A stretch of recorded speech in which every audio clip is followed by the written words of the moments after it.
This gentleman is in civilian dress, but ordinarily he wears the uniform of a lieutenant colonel and June 1st promoted to colonel in the Air Force. This is Lieutenant Colonel, soon to be Colonel David Roeder, who for 444 days was one of the famous hostages in Iran.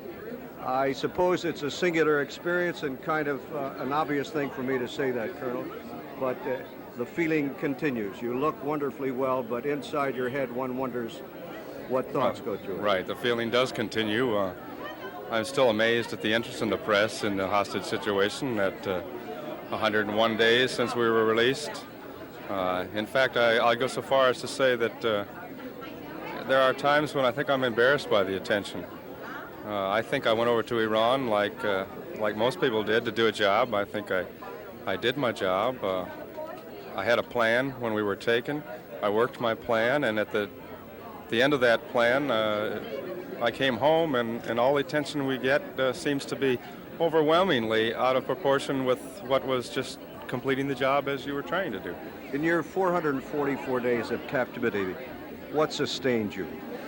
Well, many things. First of all, I knew that my family would be taken care of. I knew I had a strong wife that you've met. Yes. I went to school to be a minister in the Methodist Church, and although I was in solitary confinement a good part of the time, I never felt like I was ever alone.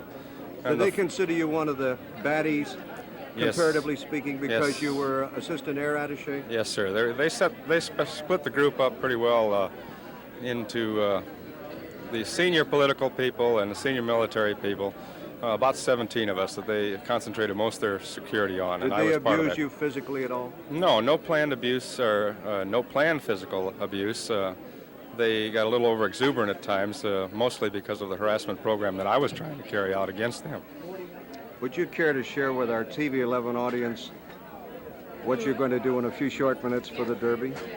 What am I doing the shoe for? Okay, I come from Virginia, so I have a propensity for Virginia horses. There's two in the race, Pleasant Colony and Cure the Blues, so I guess I'll have some money on both of them. I also have some other thoughts, but I think I'll keep those secret because we don't want to kick up the odds or push them down one way or another. Indeed. Thank you very much. Thank you. It's beautiful to be here. Colonel David Roeder on Millionaires Row with Milton Metz for Derby 107.